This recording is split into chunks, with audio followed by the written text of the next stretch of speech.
It is the year 1348. The air is still. The streets, once lively with the slow and mildly unpleasant bustle of medieval life, are now curiously quiet. The only sound is the gentle rustling of wind through shuttered windows, and the occasional soft thud of something uncomfortably wet falling from a second-story window into the mud below.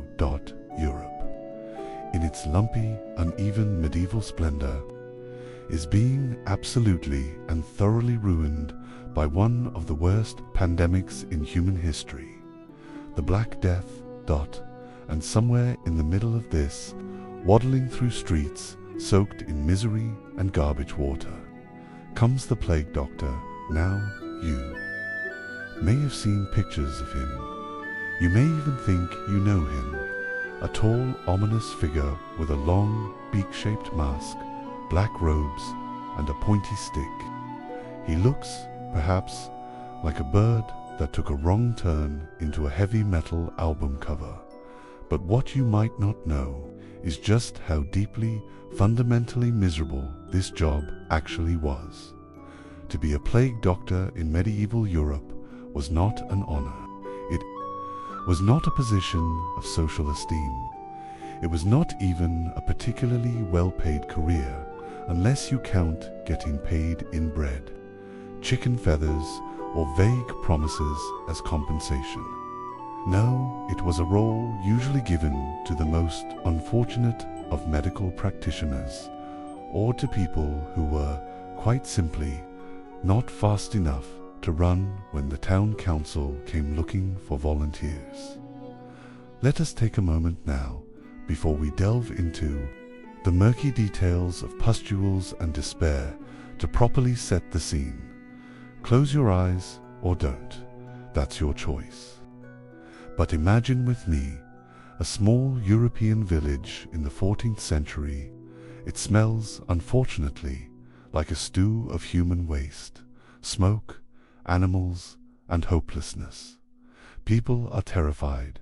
Entire families are locked in their homes, which are often little more than wooden boxes with thatched roofs and no indoor plumbing. There is no internet, there is no soap, there is no government health response plan. The cure for most diseases, according to contemporary medical theory, involved herbs, bloodletting, and, occasionally, extremely problematic prayers. Into this situation enters the plague doctor. If you're picturing someone highly trained in medicine, perhaps even precociously scientific for the era, I am sad to inform you that this was not often the case. The plague doctor may have once read a medical text. Possibly, it is more likely that they inherited the title from someone who recently died doing the exact same job. In some cases, they were university trained. In others, they were barbers or apothecaries, or just men who looked like they could convincingly hold a stick and not cry in public. Their tools were rudimentary, their protection was laughable, their morale questionable at best. Let us begin with the costume. That infamous black robe, made of heavy waxed fabric or leather, was designed to ward off miasmas, invisible, evil-smelling vapors thought to spread disease. The long beak of the mask was stuffed with fragrant herbs, dried flowers, or in some unfortunate cases, vinegar-soaked sponges. The purpose was to filter the air, though it did little to actually protect the wearer from fleas, rats, or the bacteria Yersinia pestis, which no one knew existed yet. The gloves were thick, the boots were stiff, the entire outfit was hot, heavy, and wildly impractical, especially in the warmer months, which, coincidentally, were peak plague season. Imagine, if you will, putting on layer after layer of leather. Then a mask with two tiny eye holes made of clouded glass, and marching through an infected town, poking the dead and the dying with a long stick so you wouldn't have to touch them directly. Now imagine doing this with little to no pay, no protection, and the growing certainty that everyone blames you for what's happening. You were a symbol, not of healing, but of death. When people saw the plague doctor coming, they didn't think, "Oh good, help has arrived." They thought, "Oh no, it's here, we're doomed, it sucked." But before we get to the gruesome part, the rotting flesh, the lanced boils, the sudden death, and the deeply unglamorous realities of quarantine enforcement in an era without hand sanitizer, let us pause to consider the daily life of a plague doctor. You woke up, most likely in a guest room or shack on the edge of town. They didn't want you sleeping near anyone important. You put on your mask, which smelled faintly of moldy rosemary and despair. You gathered your stick, your ledger to record how many people had died overnight, and your various cures, which ranged from jars of leeches to dried toads. You stepped outside into the grey, ashy light of another cursed morning, only to be greeted by the sound of coughing, distant screaming, and possibly a goat. Then you got to work. Your tasks might include visiting infected homes, estimating how long a family had left to live, administering remedies such as onion poultices or pigeon carcasses, applied directly to the buboes, writing death certificates, occasionally performing crude autopsies, fending off angry mobs who think you brought the disease with you. In other words, it was not exactly a fulfilling, life-affirming career path. You didn't get hazard pay. You didn't get weekends off. You didn't even get a proper goodbye when the inevitable came and the plague took you to just a shallow grave, and maybe, if you were lucky, someone would reuse your mask. As a plague doctor, you were a man, and it was always a man trapped in a role too modern for the world around you and too ancient to be effective. You were dressed like a bird, surrounded by rats, overwhelmed by corpses, and hopelessly outnumbered by germs no one could see. And yet, you marched on because someone had to, or because you didn't have a choice. In this video, we will explore exactly what made the life of a plague doctor so uniquely terrible. The endless bodily fluids, the superstition, the social isolation, the constant odor, and the fact that your patients almost always died anyway.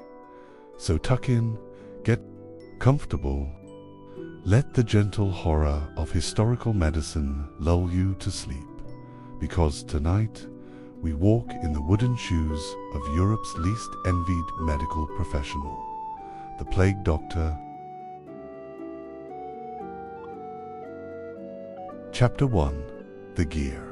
Fashionably hopeless protection. Let us now examine, piece by piece, the utterly uninspiring ensemble that defined the plague doctor's wardrobe. When one pictures the plague doctor, what typically comes to mind is a kind of haunted bird person, the long-beaked mask, the black robe like the cape of a sinister librarian, the wide-brimmed hat, as if ready for either bad weather or some deeply unpleasant Renaissance gardening, and to the modern eye, this costume may carry an air of mystery, or menace, or even a certain antique charisma. But in truth, to wear. The plague doctor's outfit was to dress in a walking misunderstanding of medicine, sealed in sweat, weighed down by superstition, and largely protected by hope alone. Let us begin, as many of us do, at the head. The masker, yes. The mask, arguably the most iconic piece in the plague doctor's kit.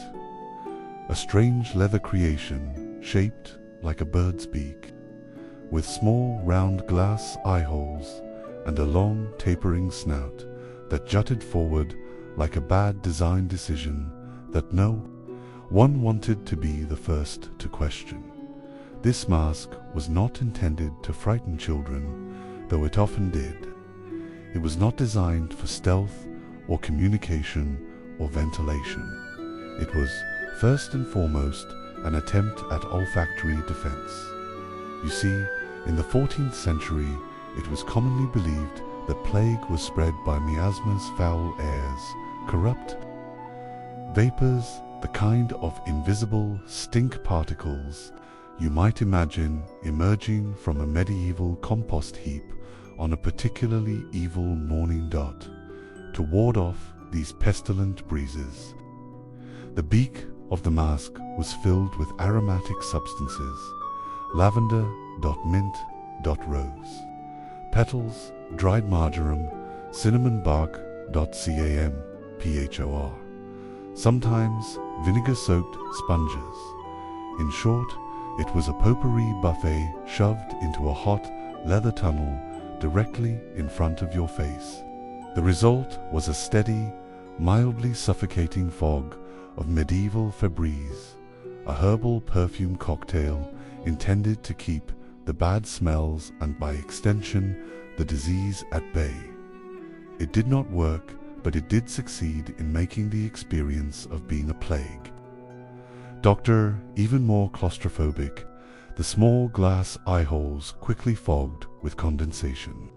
The mask limited your vision to a narrow tunnel of gloom, and the beak made it incredibly difficult to eat, drink, sneeze, or explain anything without sounding like a plague-themed kazoo.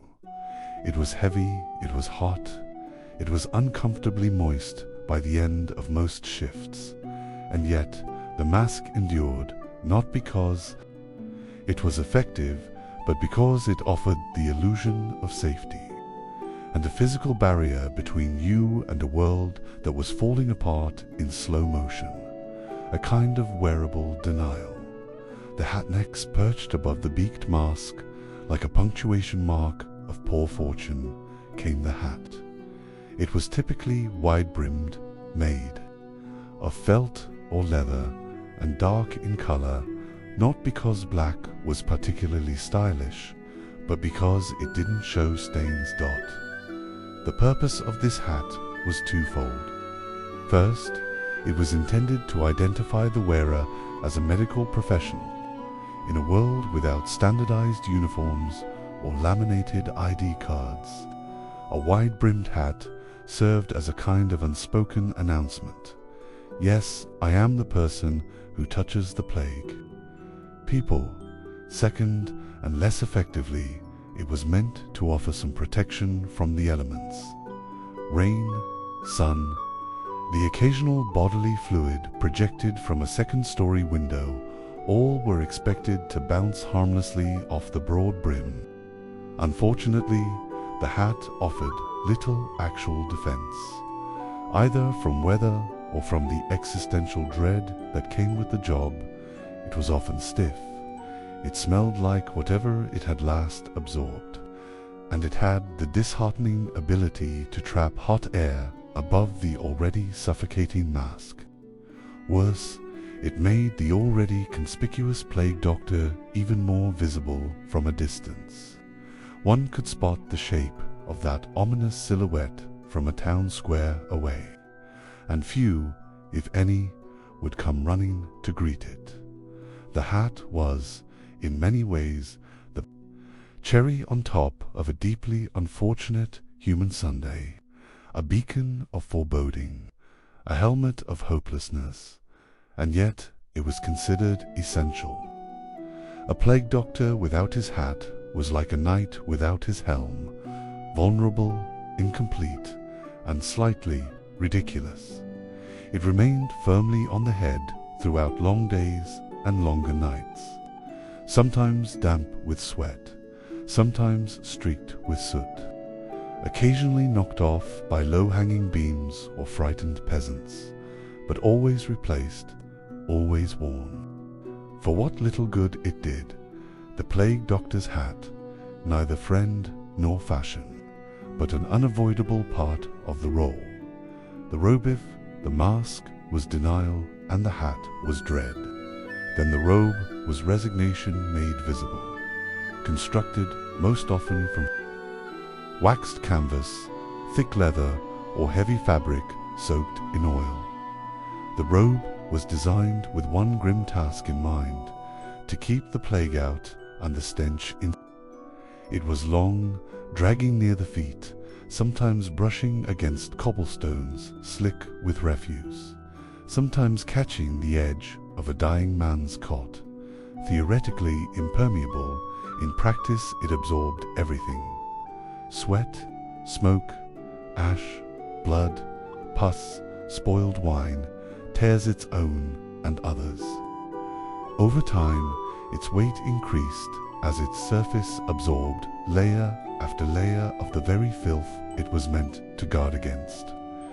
Eventually, it could stand up by itself if leaned against a wall, like some morose, empty guardian of bad news. It squeaked. When it moved, it swished in narrow corridors. It left trails in dust and sometimes in more unfortunate things. During summer, it trapped every degree of heat. During winter, it turned stiff and cold, like wearing a large, damp board. There was no season in which the robe was comfortable. Underneath it, the plague doctor might wear linen or wool. These would quickly become sodden. The robe allowed no air circulation. A doctor would feel his own breath rolling back toward his chest in waves, thick and warm and vaguely herbal from the beak above. It was like walking in your own musty greenhouse forever. Washing the robe was uncommon. There were few places to wash it, and fewer people brave enough to help. Most robes were wiped with vinegar or wine. Others were left in the sun, as if the light alone might burn off their many invisible crimes. In particularly dire cases, a robe was simply burned. But robes were expensive, time-consuming to make, difficult to fit, and so they lingered. Some plague doctors likely wore the same robe for months, if not years. It grew stiff with time. It smelled of everything and nothing. A second skin that reminded the wearer with every step of what they were. And let us not forget the psychological effect of the robe. To wear it was not only to wrap yourself in a literal shroud, but also to embrace a kind of mourning suit for the living. You were not dressing for celebration, you were dressing for loss. Your own, eventually, and certainly that of others. The robe hung from your shoulders like regret, the fabric constantly whispering that no matter what you did, you were still in the presence of something larger, darker, and more inevitable than yourself. Every movement reminded you of its weight. Every damp squelch underfoot, every tug as it caught on a rough wall or bedpost. Each itch you could not scratch beneath it all, these were subtle, physical punishments. The robe made sure you never forgot what you were doing or why it offered. A kind of privacy, of course, a concealing curtain between you and the world.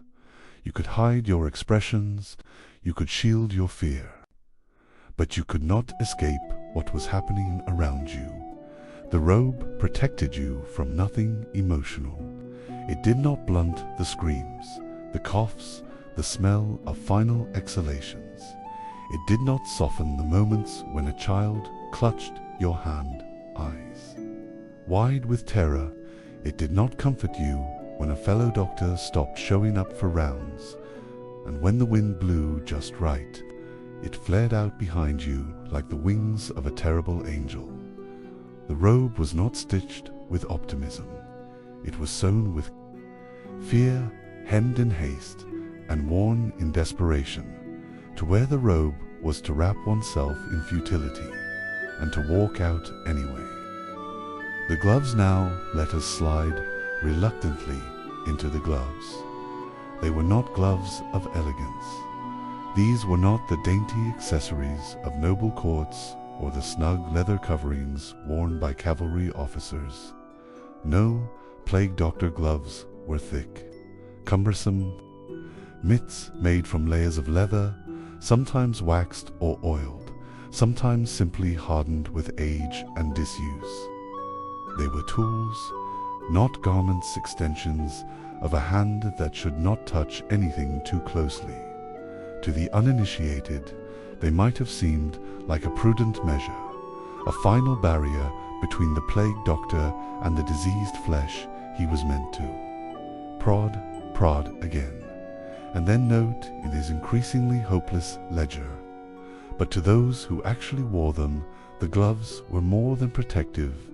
They were the last act of separation, between hand and patient, between skin and death, between self and consequence. Getting the gloves on was its own ordeal. In summer, your hands would already be damp. The leather would stick. You would force fingers into the wrong channels. You would swear, you would tug, and eventually, like a medieval hand puppet, the glove would swallow your hand whole, and not let go until sunset. They made fine tasks nearly impossible. Threading a needle, forget it. Tying a knot in gauze. Only after 5 attempts, flipping pages in your medical notes, you would sooner burn the book. Holding a surgical tool was akin to gripping a quill with a turkey leg. But the real agony wasn't in what the gloves made difficult, it was in what they failed to prevent. Despite the heavy leather, plague doctors still often got sick. Contamination crept through cracks, seeped in when gloves grew wet, or simply disobeyed the presumed rules of contact. In the early days of an outbreak, perhaps the gloves helped. By month 4, they were symbolic. Leather hand prayers that no longer fooled anyone. And then there was the smell. The inside of a plague glove after a full day's wear was a private hell. Sweat pooled, friction bred heat. The lining, if there was any, soaked it up like a cruel sponge. When you peeled the gloves off at night, usually with effort and sometimes assistance, you were greeted with the sweet, ripe stink of your own trapped humanity, hands pruned like drowned fruit, fingernails dark with unnameable residue. Cleaning the gloves was theoretically part of the routine. Vinegar, smoke, sunlight. But in truth, most gloves saw more reuse than they should. Doctors had few pairs, often just one. Once softened by wear, they were precious, familiar, even if they reeked like fermented despair. The gloves limited touch, yes, but more than that, they limited humanity. You could not feel the warmth of skin beneath them, could not properly judge a pulse, could not offer a comforting squeeze to the hand of someone dying. If the mask hid your face and the robe hid your body, the gloves hid your ability to reach out and be fully present. They turned every gesture into something blunt and mechanical. They made healing impersonal. They made farewell colder. In this way, the gloves did their job better than anyone expected. They kept you safe, not just from disease, but from too much feeling, from becoming too attached, from offering too much comfort, too much hope. Because to do that, to be soft, would be to break every day. The gloves were boundaries, worn on the hands, yes, but also on the heart, and so they creaked with every move. They grew stiff when left too long. They curled inwards when set on a table, like sleeping spiders. And still, every morning they were pulled back on with a deep breath and a deeper dread, not because they worked, but because without them, a doctor's hands were just bare skin again, and bare skin had no place here. Let us move now, further. Downward, to the boot sif. The gloves were the final, reluctant handshake with duty. Then the boots were the instruments of resignation that carried you forward into each slow, grim mile of your work. They were not made for comfort. They were not made for speed. They were not even truly made for walking. They were made for trudging through filth, through mud, through streets sticky with the leavings of illness, panic, and time. Plague Doctor boots came in a variety of sad styles. Some were high and stiff, laced up to the knee like armored declarations of futility. Others were simple pull-ons, thick leather tubes cinched with twine or crude buckles. Regardless of form, they were always heavy, leaden, even, like guilt for the feet. They were often treated with oil or wax, which helped to resist moisture for perhaps one early morning before the inevitable began to soak through. The soles were thick, nailed together from scraps of wood or reinforced leather, and prone to squeaking when wet, which, in plague season, was always a single walk through a pestilential alley, might leave the boots covered in blood, bile, or worse. The cobbles of plague-ridden cities did not stay clean for long. Fluids pooled in low places, ash from funeral pyres drifted and settled. Rotten food melted in doorways. The boots collected all of it, one grim step at a time. They were never clean, no matter how much wine or fire they saw. They bore the physical memory of every home entered, every body approached, every shallow grave stepped around. Inside, things were no better. The same sweat that soaked your gloves found a second home here. Woolen socks offered scant protection. Blisters festered, toes chafed, and worst of all, the boots smelled like damp leather, mildew, and fatigue deep. Foot-shaped exhaustion that resisted all scrubbing. Every step came with sound, a dull thud on wood, a slow squelch in mud, a scrape on stone. The plague doctor did not arrive quietly.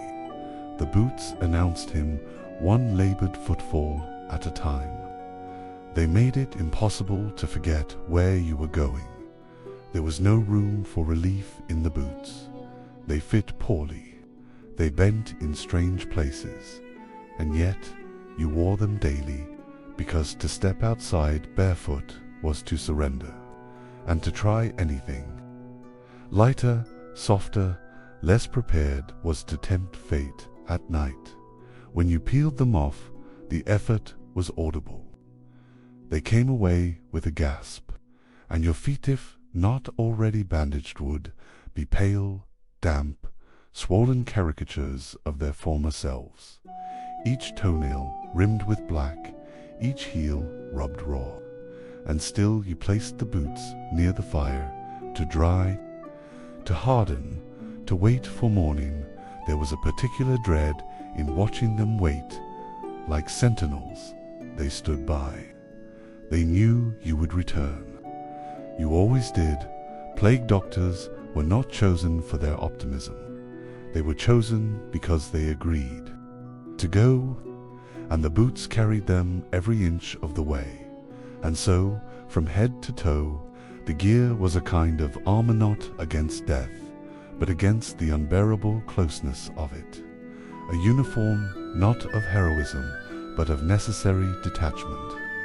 Every piece a boundary, every layer a lie you told yourself about control, about safety, about the possibility of returning home unscathed. Now that we have adorned ourselves fully in the garb of grim intention, we may step outside onto the streets where the real work begins.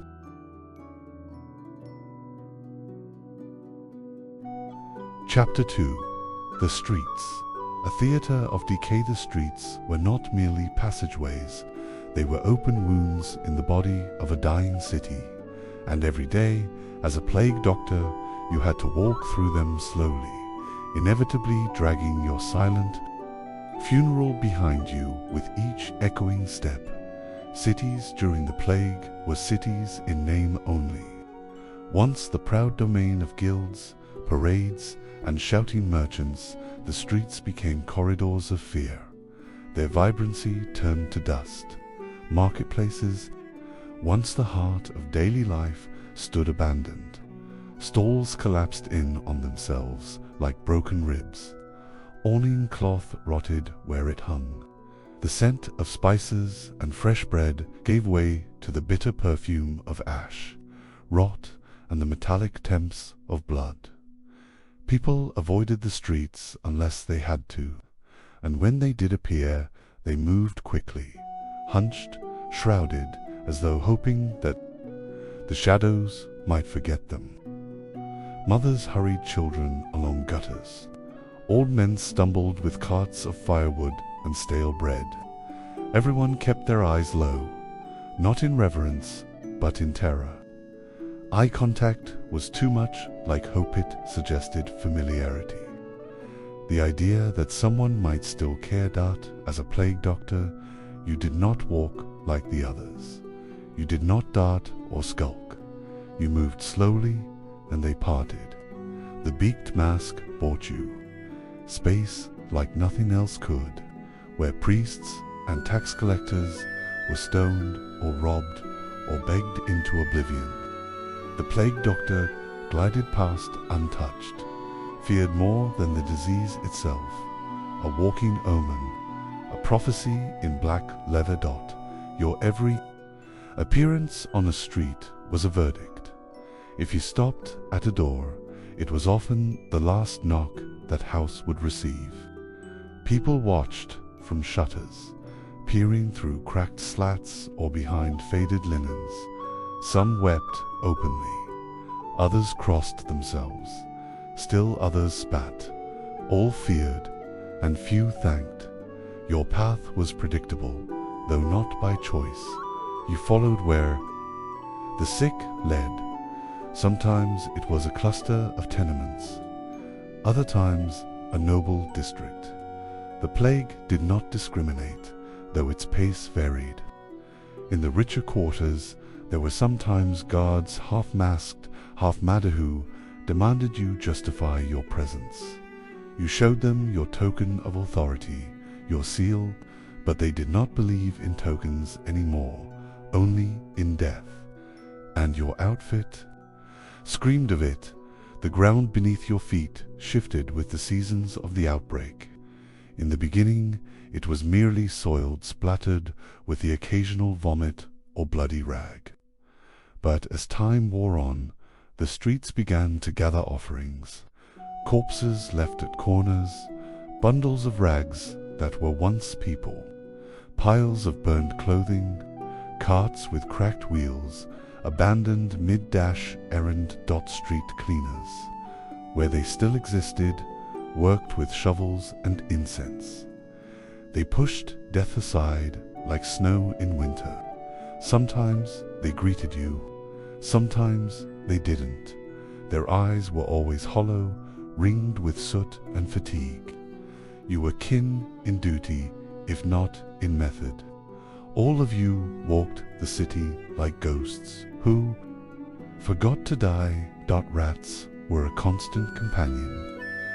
They grew bold in the silence, black-backed, red-eyed, slick with the refuse of decay. They darted through gutters and into cracks. You gave up trying to avoid them. One might scurry across your boot as you leaned over a patient. Another might burst from a sack you thought was full of bread. Some plague doctors swore they heard rats whispering madness. Yes, but understandable madness. At times, The streets bore signs meant to ward off disease or misfortune. Crosses painted in red or black on doors. Strange charms nailed to wood. Chicken feet, crude saints carved from candle wax. Entire blocks draped in old linens soaked in vinegar. People reached for ritual when medicine failed them. Manned medicine had long since failed. You navigated by smell as much as by sight. You learned the scent of a new death from an old one, the stench of bloating, the acid note of fresh vomit, the sweetness of putrefaction. You knew when a house held sickness before. You knocked. You knew when it held only silence. Rain did not cleanse the streets. It made things worse. The water carried filth into every crack, made the paving stones slick, and stirred up the underlying stink. Your boots grew heavier with each step, caked in wet detritus. Your robe soaked at the hem and clung to your legs. You walked slower. The city seemed to sag around you, and the bells always, the bells, not church bells, but handbells, rung by. The dying or their caretakers, a grim little jingle, warning others away. Sometimes you'd hear it in the distance and change course. Other times you headed straight for it. Street by street, you mapped the contours of despair. You knew which alleys held the sick and which held the dying. You knew which homes had burned their dead and which had buried them. You learned the name of every corner, every fountain, every well, because you visited them again and again, and despite the hopelessness, you could not stop. The streets had become your realm, your route, your slow spiral through the end of things. The city was rotting from within, and you were its failing immune system. It was a walking meditation on futility, one foot in front of the other, eyes to the horizon, and still the streets stretched on dot. Always forward, never clean, never safe, but yours to walk dot until the day you could no longer return home. Chapter 3. The Patients. Faces of despair.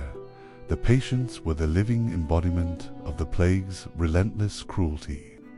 They were not just bodies in need of care, they were stories of anguish and decay, each one a chapter in the city's unfolding nightmare. To approach a patient's home was to step into a world suspended between life and death, where the air was thick with the heavy stench of sickness, fear, and inevitable loss. Most often, the door to the infected was left ajar, as if in silent warning or a desperate plea for help. Inside, the room was a chamber of suffering, where light dimmed under the weight of despair. The floors were strewn with soiled linens and discarded remnants of meager meals. The walls, if still intact, bore stains from countless bouts of feverish vomiting and coughing.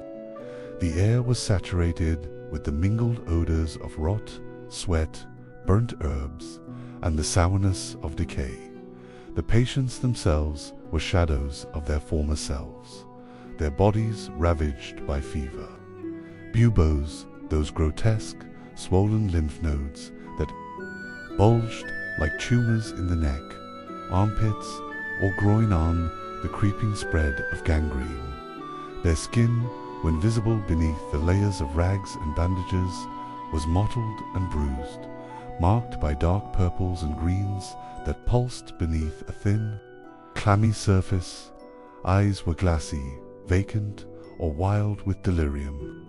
Some stared unseeing, trapped in fever dreams. Others screamed curses or whispered prayers to God's long-forgotten family members, if they had any left, hovered nearby. Their faces told their own stories: grief, denial, exhaustion, Some begged the plague doctor for a miracle, clutching at the mask and robes as if these symbols could somehow turn back the tide. Others spat curses, accusing the doctor of hastening death or bringing doom. Still, others were silent, their eyes empty, resigned to whatever fate awaited. The plague doctor's examination was a grim ritual. Swathed in heavy robes and protective gear, the doctor was an awkward figure, hands gloved and stiff, fumbling to touch the infected without causing more pain. Buboes were inspected, sometimes lanced with crude knives or needles in an attempt to drain the infection, a procedure more symbolic than curative. Poultices of herbs, ointments of vinegar and spices, and foul-smelling concoctions were applied with the hope of soothing symptoms.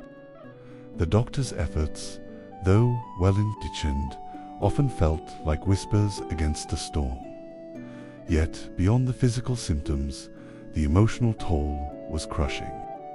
To bear witness to such relentless suffering, to hold hands through the final moments, as life slipped away, to watch eyes close for the last time, again and again, it wore down even the strongest resolve. Many plague doctors turned to prayer, to superstition, or to drink to numb the pain. Others hardened their hearts, becoming mere instruments of fate. In some houses, the spread of infection was horrifyingly rapid. Children, frail and helpless, were often the first victims. Parents watched helplessly, their own bodies already weakened as sickness swept through their homes like wildfire. The doctor's visits formed grim chains, moving from one house to the next, a sorrowful procession that marked the path of contagion. The plight of the patients was a stark reminder of human fragility and the limits of medicine. There was no cure, no hope of salvation. The doctor could only ease suffering, offer comfort, and document the devastation. Yet, amidst the despair, some moments of humanity flickered. A gentle touch, a whispered word, a shared prayer. The doctor became both angel and executioner, healer, and herald of death. The burden was immense, the weight of countless lives pressing on every step, every breath. The patients were many.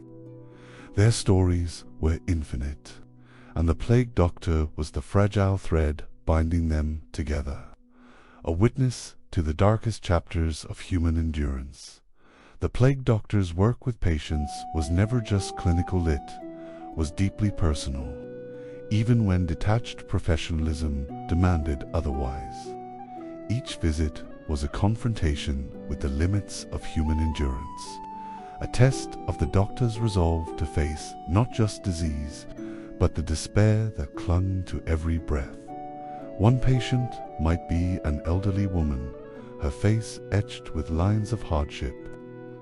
Long before the plague touched her, her body, shrunken and frail, was a landscape of blackened sores and swollen buboes.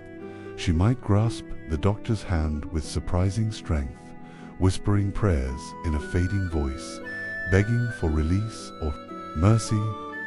Her family might stand back, tears streaming, holding each other for comfort as they watch her slip closer to death. Another might be a young man, once vibrant and full of life, now locked in fevered delirium. His eyes roamed the room, unseen, but wild as he convulsed with coughs that shook his weakened frame. The doctor's touch, gentle yet restrained, was met with confused glares or desperate pleas for relief. There was no relief to be had, only the slow march of agony. Children were perhaps the most heart-wrenching. Their small bodies were especially vulnerable, their innocence cruelly violated by the pestilence. Often they lay alone, their caretakers dead or too sick to tend them. The doctor might find a child clutching a rag doll, eyes wide and fearful, or curled in a corner too weak to cry. These encounters carved deep wounds in the doctor's conscience, how to treat a suffering soul so young when medicine was powerless. Each patient's room held its own horrors. The walls often bore the marks of frantic caretakers trying to stem the tide-soaked bandages hung to dry. Basins of herbal brews, religious icons hung in desperate hope. Rats scurried in shadows, unbothered by the living or dead. Flies buzzed endlessly, laying eggs in wounds that no ointment could heal. The doctor learned to observe not only the physical signs, but the subtle changes in spirit.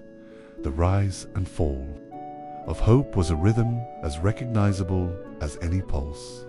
Some patients fought fiercely, rallying for a day or two before succumbing. Others resigned themselves early, eyes distant and resigned to fate. The doctor had to hold both hope and hopelessness in uneasy balance. There were moments of surreal normalcy amid the nightmare. A patient might ask for water, a comforting word, or simply a touch that reminded them they were still human. The plague doctor, behind the mask and heavy robes, struggled to offer these small mercies while fighting the instinct to recoil from the inevitable. The doctor also faced the families that living who watched helplessly. Some accepted the doctor's presence as a sign of hope. Others cursed him as a bringer of death. The tension in each home was palpable. The doctor often had to navigate the volatile mix of grief, fear, anger, and denial. In some rare cases, a patient might recover, or at least linger long enough to be considered not lost. These moments were fragile victories, fleeting and precious.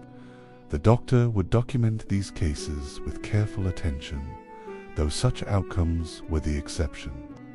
Not the rule, the emotional toll was immense. To live among death, to be the bearer of grim tidings, and to offer what aid one could. This was a burden that broke many. Some doctors fell into despair, withdrawing into isolation or self-medication. Others grew numb, their humanity buried beneath layers of coping mechanisms. Yet, despite everything, the plague doctor remained, driven not by hope of cure or glory, but by a grim sense of duty. Because in a world where death was everywhere, the doctor was one of the few who would face it head-on in the end. The patients were more than bodies, they were the final testament to lives lived and lost, each a silent witness to the fragility of existence, and the plague doctor, a reluctant chronicler of humanity's darkest hour. The psychological effects beneath the masks. The plague doctor's mask was more than just physical protection. It was a barrier between the outer world and the fragile psyche within. Behind that beak-shaped facade was a human soul being slowly worn away by the weight of relentless suffering and death. Every day brought new horrors, fresh scenes of agony and the unending march of decay. The mind, even the strongest, struggled to process the ceaseless trauma. Witnessing so much death and despair fractured the doctor's sense of self and reality. Initially, many doctors entered the role with hope, or at least a grim determination. They believed in their purpose, that their presence could ease suffering, offer aid, or, at the very least, bear witness to the dying. But hope, like health, was fragile and fleeting. As days stretched into weeks, the cumulative effects piled up. The The doctor's dreams became haunted by faces pale, twisted, silent. Sleep was elusive or invaded by nightmares. Fatigue settled into bones and nerves. The heavy robes that protected the body became a prison for the mind. Isolation intensified. The strain, the doctor was feared by most, shunned as a walking omen of death.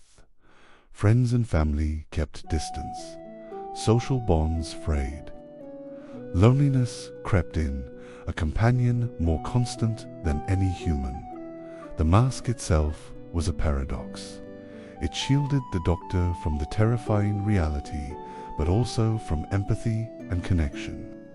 The human face, the seat of expression, warmth, and recognition, hidden away, replaced by a grim symbol of plague and death.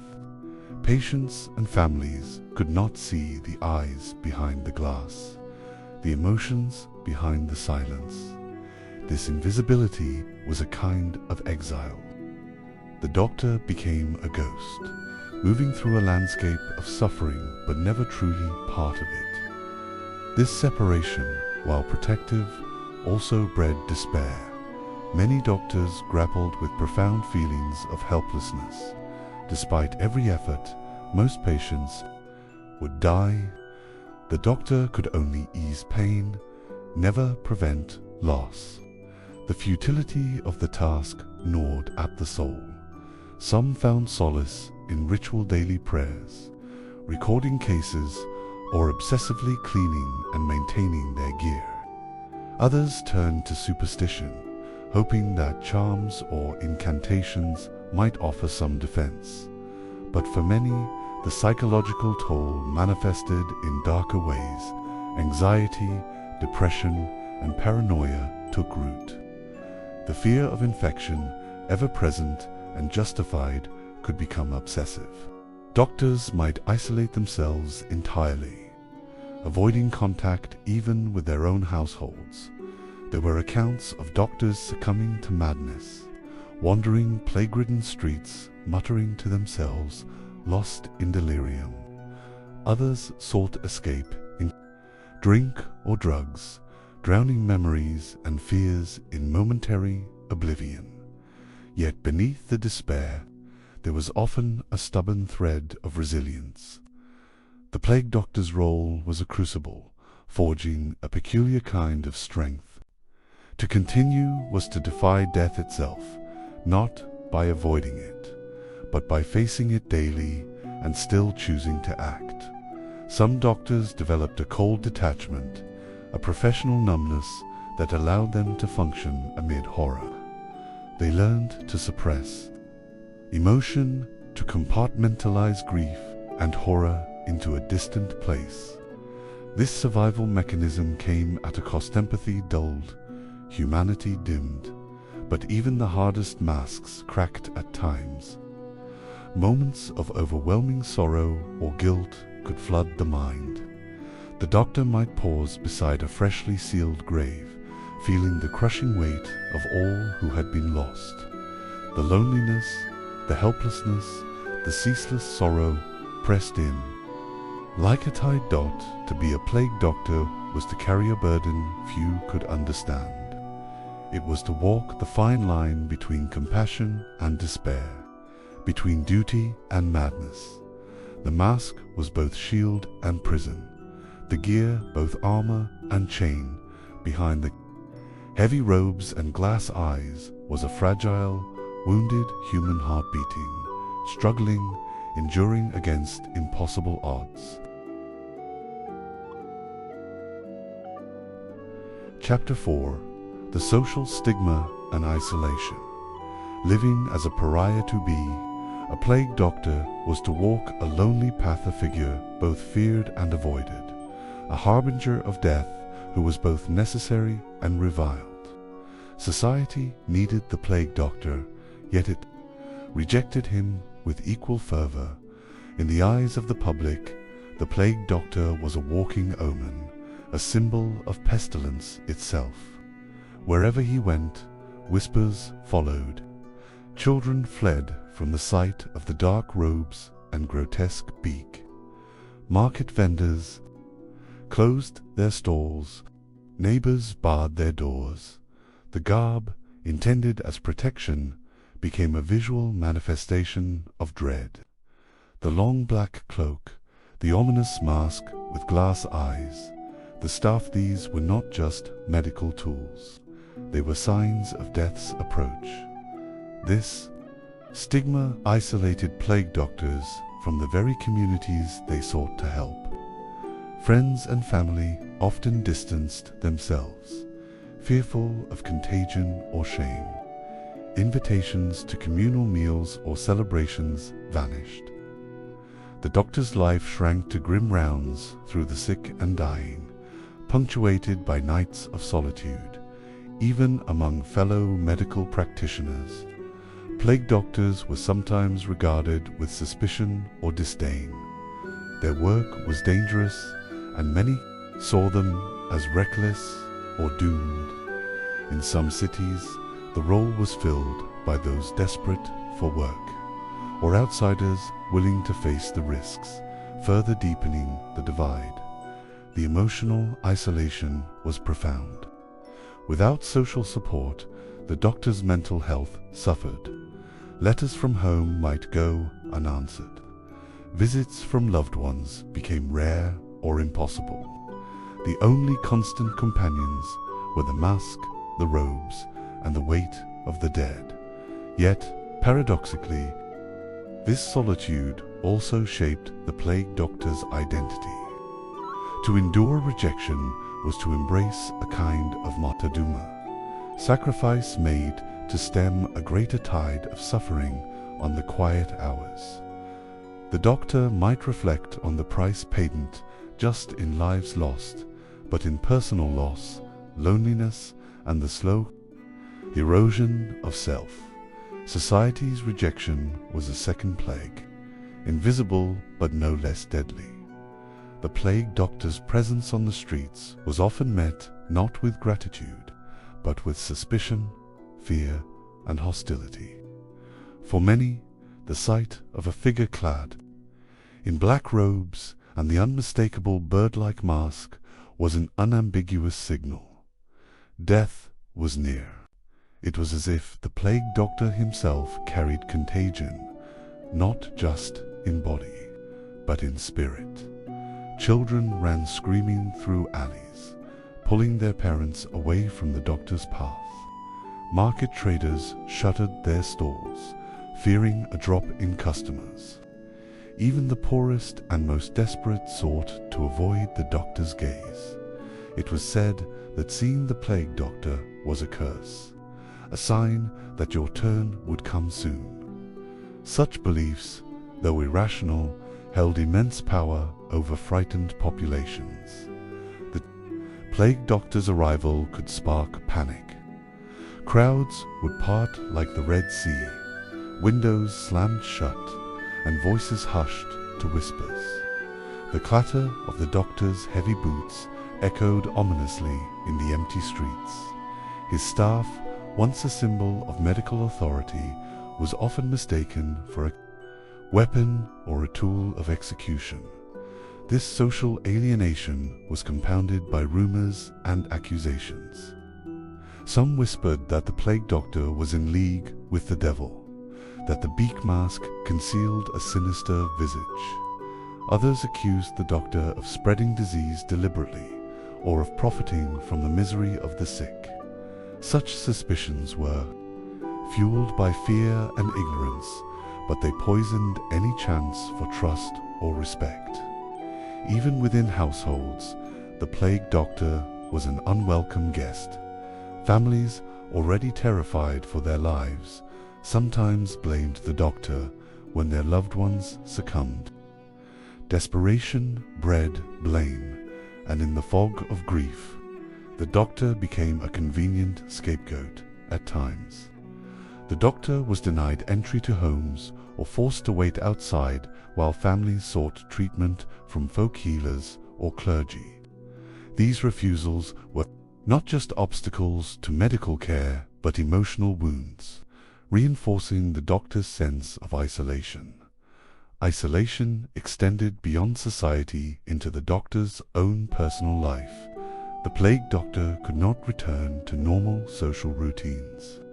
Invitations to church, festivals, or town meetings ceased. Friends kept their distance. Even family members, fearful of contagion, might reject the doctor.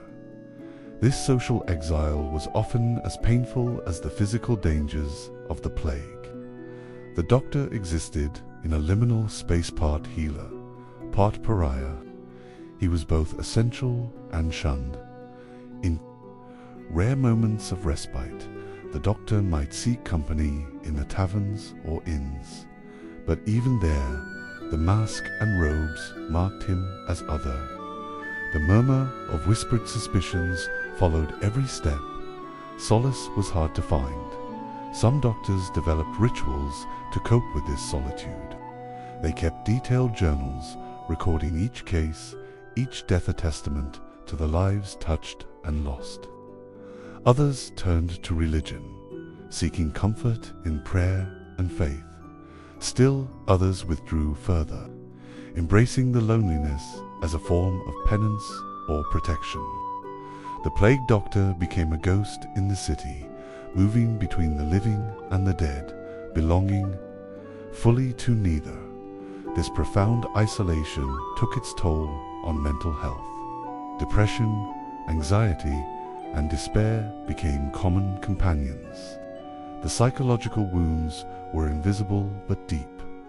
Yet, despite the rejection, the plague doctor persevered. To abandon the role was to abandon the sick, to leave death unchallenged.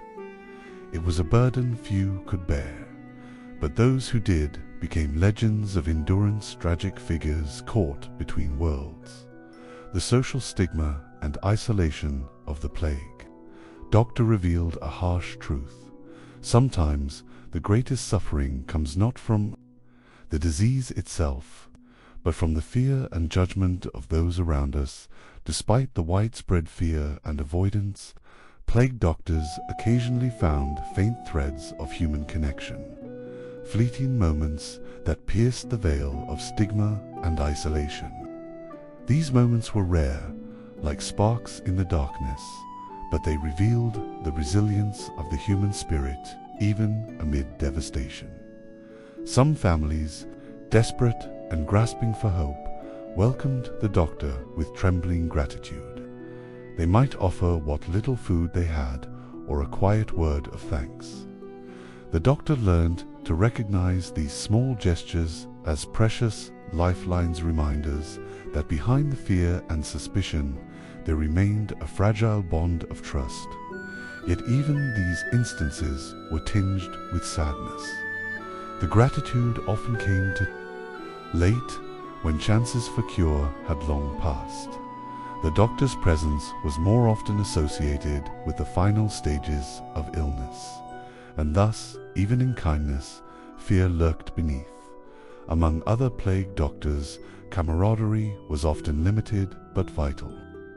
Though rare meetings at town halls or hospitals provided opportunities to share knowledge, strategies, or simply to unburden the heavy psychological load. These gatherings could feel like brief respites from isolation's paces, where the unspoken horrors could be acknowledged and the shared burden briefly lightened. However, such communities were fragile. The risks of contagion kept many doctors apart. Rivalries and suspicions sometimes fractured cooperation. In smaller towns or isolated regions, a plague doctor might be the only one of his kind left utterly alone to confront the nightmare. Some doctors turned to clergy or religious orders for support. Monasteries often served as centers for care and prayer during plague outbreaks. Here, doctors could find both spiritual solace and practical aid. Yet even here, the stigma followed. Some religious figures viewed plague doctors with ambivalence for their courage, but unease about their proximity to death and disease. Within the broader society, plague doctors became subjects of folklore and superstition. Stories circulated of doctors cursed by the plague, or conversely, wielding secret knowledge or magic to combat it. In some places, the mask and robes became almost mythic, inspiring fear but also fascination. This duality contributed to a complicated relationship with the public. The plague doctor was at once an object of dread and a figure of awesome one, both feared and mythologized. The physical isolation mirrored a growing internal rift. The doctor's identity became entangled with the plague itself. The mask, once a tool for survival, began to feel like a second skin. Removing it at the end of the day was not just a physical act, but an emotional challenge. It was a moment of vulnerability, of confronting the reality outside the uniformed role. Many doctors reported feelings of dissociation, a sense of being split between the person beneath the mask and the figure the world saw. This dissonance complicated relationships and self-perception. The boundary between the plague doctor's identity and his grim duty blurred, sometimes dangerously so, in rare, tragic cases. Doctors became so consumed by their role and isolation that they lost touch with their former selves entirely.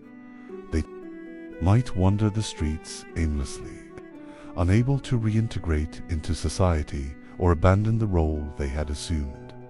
Yet, even in this despair, some doctors found meaning. They embraced their role as necessary sacrifices, guardians against an invisible enemy. The isolation was a price paid for the greater good, a burden borne to shield others from the worst ultimately. The social stigma and isolation that defined the plague doctor's existence revealed the profound human cost of disease, not only in physical suffering, but in the fractures it created in community, identity, and hope. The weight of authority. Between duty and distrust plague, doctors did not work in a vacuum. Behind every mask and staff lay a complex web of social and political expectations. Town councils, religious leaders, and medical guilds all had their demands and suspicions. The plague doctor was an official figure, appointed or hired by authorities, desperate to manage the outbreak, but this status was double-edged in some cities. Plague doctors were granted authority to inspect homes, report cases, and enforce quarantines. This role often put them at odds with local residents who resented the intrusion into their private lives. The doctor became not just a healer, but an agent of control, sometimes feared more for this power than for their association with disease. Quarantine measures, though vital, bred resentment, families torn apart, homes sealed shut with the sick inside, commerce halted. All these disruptions fomented anger. The plague doctor, as the enforcer or witness of these harsh policies, became a lightning rod for communal frustration. At times, officials themselves distrusted the plague doctor's reports or competence. When death tolls rose, despite efforts, blame was cast. Accusations of negligence, incompetence, or even corruption were not uncommon. Some doctors were scapegoated to appease public outrage. Moreover, the plague doctor's status was precarious. Often paid poorly or irregularly, many doctors struggled with financial insecurity. Some took the position out of desperation or obligation, not prestige. This economic instability compounded feelings of alienation and anxiety. The pressure to produce results, skewers, containment, or even simple data was immense. But the reality was brutal. Few effective treatments existed, and the plague defied easy control. The doctor was caught between impossible expectations and the grim truth of mortality. In correspondence with authorities, plague doctors often faced bureaucratic coldness. Reports were reduced to numbers and statistics. Stripped of humanity, the doctor's daily encounters with suffering were invisible in the dry ledger of cases and deaths. This dehumanization fed into the doctor's sense of isolation, as their profound experiences were distilled into impersonal data. Even medical peers could be harsh judges. Rivalries between physicians, apothecaries, and barber surgeons created an environment of competition rather than collaboration.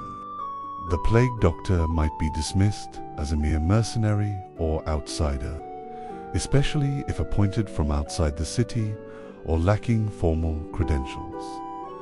This professional friction added yet another layer of social difficulty. The doctor was caught between various groups' officials demanding results, townsfolk fearing the disease and the doctor alike, peers doubting competence, and the sick relying on impossible hope in such a climate. Emotional resilience was not just desirable, was essential for survival. The loneliness of leadership despite holding a position of apparent authority. The plague doctor's role was paradoxically one of profound loneliness.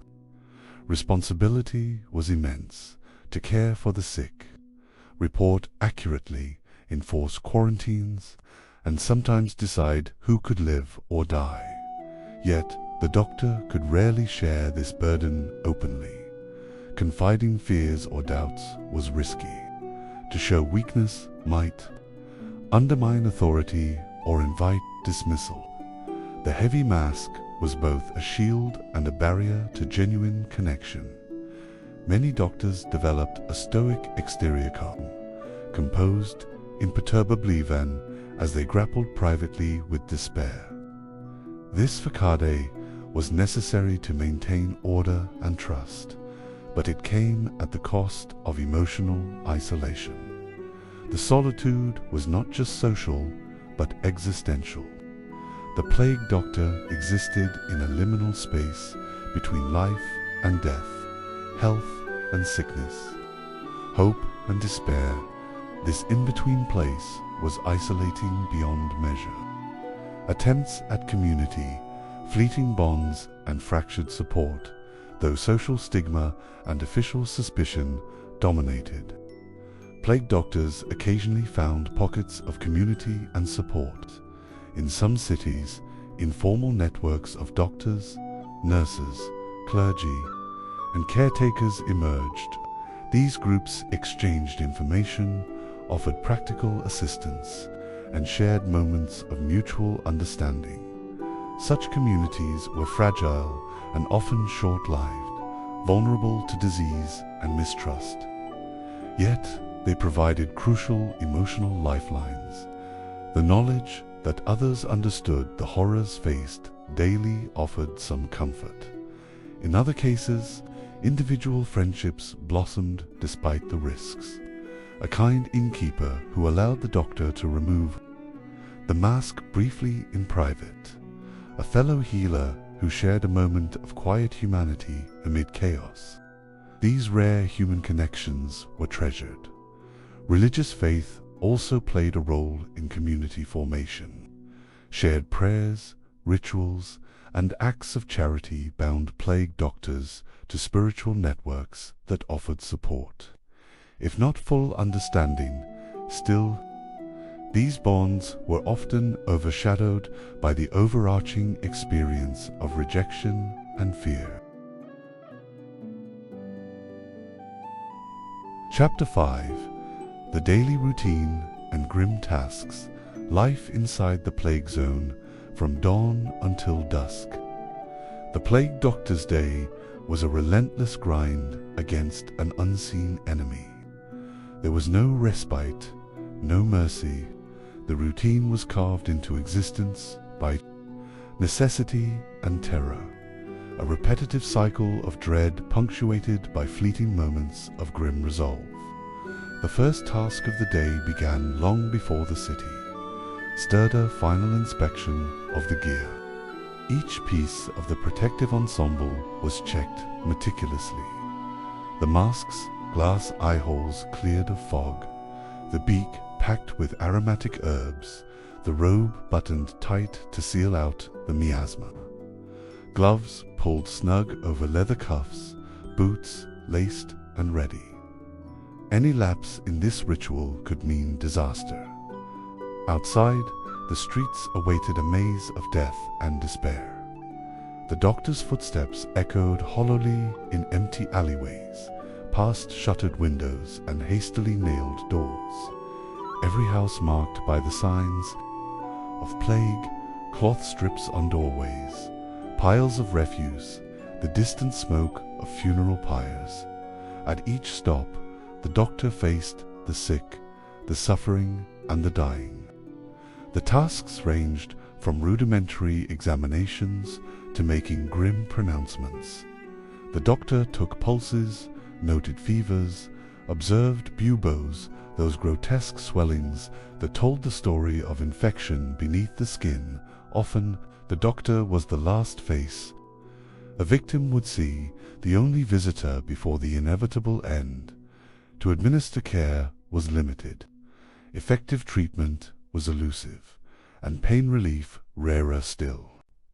Most remedies were palliative or superstitious, a mix of herbal concoctions, bloodletting, or prayers. Beyond the physical toll, the emotional labor was crushing, bearing witness to the slow decay of bodies and spirits left an indelible mark. Families grieved openly or turned bitter and accusatory. The doctor had to hold steady, a pillar amid chaos, while inside grappling with helplessness. The daily rounds also involved other grim duties: sealing infected houses, marking plague victims, overseeing burials, and reporting new cases to authorities. Each task was heavy with significance and sorrow. Navigating the city itself was perilous. The doctor moved through streets slick with filth and refuse, mindful of every breath and step. Encounters with frightened or hostile residents were common. Sometimes the doctor faced aggression, insults, or even physical threats, resentment born of fear and despair. Meals were eaten quickly, often in solitude or near the edge of the quarantine zones. Food was plain, the appetite diminished by exhaustion, and the ever-present stench of death. As dusk fell, the doctor returned to a place of temporary refuge, a makeshift hospital, a guarded home, or an isolated lodging. Here, the mask might come off, but not the weight of the day. Cleaning and preparing gear for the next day was another ritual of survival. The doctor bathed carefully, scrubbed boots and gloves, and tended to aching muscles and sores. Sleep came, fitfully, haunted by visions of the day's suffering and the knowledge that tomorrow would bring more. The plague doctor's day was a continuous, balancing act between maintaining detachment and confronting the overwhelming tide of human suffering. Each patient was a test of endurance, both physical and psychological. Morning rounds, the march into desperafter, the pre-dawn preparations. The doctor stepped into the world, fully armored in the plague ensemble. The first visits were often the hardest. Dawn carried a deceptive quiet, but beneath the stillness lurked the cries of the afflicted and the smell of decay. The doctor's heavy boots echoed on the cobblestones, announcing his grim approach. Door after door was marked with the black cross or the sign of quarantina, silent declaration of death's territory inside the infected homes. The doctor faced scenes that defied description. Families huddled together, fear etched into every face. The sick moaned or lay silent, their bodies ravaged by fever and buboes. Flies swarmed the open sores. The air was thick with the stench of rot and sickness, choking the lungs despite the herbal beak packed with lavender, myrrh, or rose petals. The doctor was often the only person these victims would see in their final days. His role was part healer, part witness, part executioner. He applied poultices, administered herbal brews, and sometimes performed bloodletting, a cruel ritual born of hope and desperation. Yet often the treatments were futile, and the doctor's presence was a somber announcement of the inevitable. Witnessing death in such proximity was an assault on the senses and the soul. The doctor learned to steel himself, to turn away from tears and pleas, but this detachment came at a cost. Many doctors carried the weight of guilt and helplessness for years after the outbreaks subsided, enforcing quarantine and sanitation beyond direct care. The plague doctor was charged with enforcing quarantine measures, one of the most contentious aspects of the role. He patrolled streets and neighborhoods, ensuring that infected individuals and households were isolated. This often meant confining people against their will, sealing doors with wax and official seals, and sometimes overseeing guards or watchmen. These duties were fraught with tension. Families resisted separation, sometimes violently. The doctor was caught between compassion and duty, often forced to deliver harsh orders that tore communities apart. The role demanded not just medical knowledge, but diplomatic skill and cold resolve. Sanitation efforts were rudimentary but vital. The doctor supervised the removal of corpses, the burning of contaminated belongings, and the cleaning of streets. Garbage and waste were piled and burned in massive bonfires, smoke intended to purify the air, but often failing against the invisible bacteria lurking in the miasma. Reporting and bureaucracy throughout the day, the plague doctor documented his observations meticulously. Detailed records of cases, symptoms, and deaths were sent to city officials and medical boards. These reports were crucial for tracking the plague's progression and allocating resources, but compiling them was a tedious and grim task. The bureaucratic side of the work added pressure and frustration. Authorities demanded accuracy and completeness, but information was often incomplete or unreliable. The doctors struggled to reconcile the cold numbers with the human stories behind them. Physical and mental exhaustion, the physical toll of the daily routine was immense. The plague doctor's armor, while protective, was cumbersome and hot, especially in summer months. The layers of waxed fabric trapped heat and sweat. The weight of the mask and staff fatigued neck and shoulders. Long hours on foot caused blisters and joint pain. Malnourishment and dehydration were common, as meals were hurried or skipped mentally. The relentless exposure to death and suffering wore down resilience. Sleep was elusive, plagued by nightmares of the dying and the dead. The constant fear of infection despite precautions created an underlying anxiety. Some doctors turned to alcohol or prayer to cope. Others withdrew into silence or obsessive work. Many emerged from plague seasons profoundly changed, scarred by what they had seen and done. The unseen enemy, navigating fear and infection despite the elaborate protective gear, the plague doctor knew that no armor was truly impenetrable. Every moment outside the safety of walls and fire was a gamble. The fear of infection was a constant shadow, gnawing at the edges of concentration. The doctor became hyper-aware of every detail: the texture of fabrics, the dampness of the air, the slightest cough or movement from a patient. The ritual of cleansing was obsessive: hands scrubbed raw with wine or vinegar, gloves changed when possible, masks adjusted to keep out the invisible miasma. Yet, despite precautions, many doctors fell ill themselves. The high mortality rate among plague doctors was a grim testament to the disease's relentless power and the limits of contemporary medicine.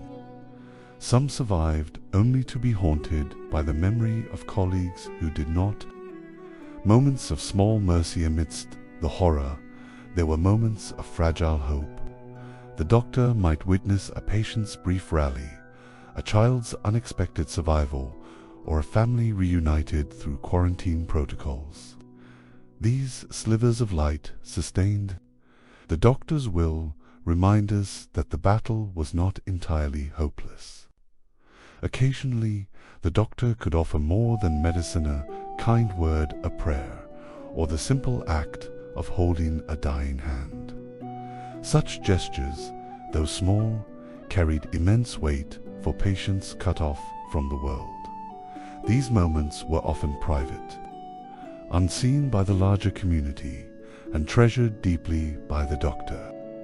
The return home, shedding the mask after hours in the plague's grip, the journey home was no relief. The removal of the mask and robes was a ritual fraught with both physical and emotional tension. The doctor was painfully aware of every step. The layers without contaminating oneself was a meticulous process. The mask, once a shield, could feel suffocating in its absence. The doctor was left vulnerable not just to physical illness, but to the crushing weight of memories and fears accumulated during the day. Sleep was elusive, haunted by visions of the sick and the dead, the echo of cries and silence alike. Dreams were often plagued with the faces of those lost, mingling with the doctor's own fears of succumbing. Chapter 6. Medical Knowledge and Treatments. The limitations of medieval medicine to grasp the full tragedy of the plague doctor's role, we must peer beyond the mask and into the medical mind of the time. The early 14th to 17th centuries were an era of vast ignorance, cloaked in confident theory, and age when medicine was as much art as science, and often neither. The plague doctor's daily tasks were governed not by germ theory or modern microbiology, but by a patchwork of outdated beliefs, superstition, and desperate guesswork. The prevailing medical theories, humors and miasmatat, the heart of medieval medicine, was the ancient concept of the four humors: blood, phlegm, yellow bile, and black bile, believed to govern health and temperament. Disease, including the dreaded plague, was thought to arise from imbalances of these bodily fluids. Treatments aimed to restore harmony, often through purging, bloodletting, or administering concoctions to cool or dry the body. Another dominant theory was the miasma hypothesis, which claimed that diseases spread through noxious, bad air or poisonous vapors rising from rotting organic matter. The infamous beaked mask, stuffed with aromatic herbs, was a direct attempt to filter out this harmful miasma. While well intentioned, it was a profound misunderstanding of contagion. These beliefs shaped every medical intervention, but they failed to address the true cause: the bacterium Yersinia pestis, transmitted by fleas and rats' microscopic agents. invisible and unknown to the doctors. Diagnosis without tools, without microscopes, laboratories, or even basic diagnostic instruments. Plague doctors relied on visual observation and symptom cataloging. They looked for fever, buboes, chills, vomiting, and other signs, many of which overlapped with other illnesses. Diagnosis was often tentative and imprecise, influenced as much by local rumors and the doctor's experience as by concrete evidence. Some symptoms, like buboes, swollen lymph nodes, were clear indicators of plague, but others were ambiguous. This diagnostic uncertainty complicated treatment and containment efforts, increasing the doctor's sense of frustration and helplessness. The remedies, a mix of herbal lore, bloodletting, and ritual, the treatments administered by plague doctors ranged from the merely ineffective to the actively harmful. Without antibiotics or any real understanding of bacteria, doctors resorted to a mix of traditional remedies, superstitions, and desperation. Common treatments included herbal poultices and infusions. Patients were given mixtures of herbs believed to purify the blood or counteract miasma such as garlic, juniper, myrrh, and lavender. These offered little more than placebo effect. Bloodletting, based on humoral theory, draining blood was thought to rebalance the body's fluids. This practice often weakened already frail patients. Fumigation and burning of aromatics, rooms and clothes were burned, or fumigated with incense and herbs in hopes of cleansing the air. Dietary restrictions, patients were put on special diets to cool or dry their humors, often depriving them of nutrition, prayers, and religious rites. Spiritual healing was deeply intertwined with medical practice. Doctors might pray over patients or administer sacraments, believing plague was divine punishment, quarantine and isolation, while not a treatment. Isolating the sick was a key containment strategy, albeit poorly understood in its mechanisms. Despite these efforts, the mortality rate remained devastatingly high. Herbal remedies, the garden of false hope, the beaked mask, stuffed with fragrant herbs, wasn't just for show, was part of a broader reliance on herbal medicine that dominated medieval healthcare. Herbs like rosemary, sage, lavender, and mint were thought to purify the air and the body. Plague doctors often prescribed infusions or poultices made from these plants, hoping to draw out poison or restore balance. These herbs sometimes had mild antiseptic properties or soothing effects, but their efficacy against a deadly bacterial infection was negligible. Moreover, the focus on scent and cleansing masked a profound ignorance of how plague actually spread. Herbal remedies were a symbol of hope and a distraction from the grim reality of contagion, bloodletting, and leeches. Sapping life in the name of balanced bloodletting was a cornerstone of medieval medicine. Doctors believed that removing excess blood could cure fevers and rebalance the humors. This was often done with lancets or leeches for plague victims, whose bodies were already weakened by fever and infection. Bloodletting was usually more harmful than helpful. It drained precious strength, lowered immunity, and often hastened death, yet doctors, clinging to centuries-old doctrine, performed the procedure routinely. Fumigation and air purification, fighting an invisible enemy. The idea that plague spread through foul air inspired elaborate fumigation rituals. Homes of the infected were fumigated with incense, sulfur, or burning herbs. Streets were sometimes cleaned with vinegar or burned with aromatic woods. The plague doctor's mask itself was an air filter, though primitive and ineffective by modern standards. Its purpose was to block miasma, the bad air believed to carry disease.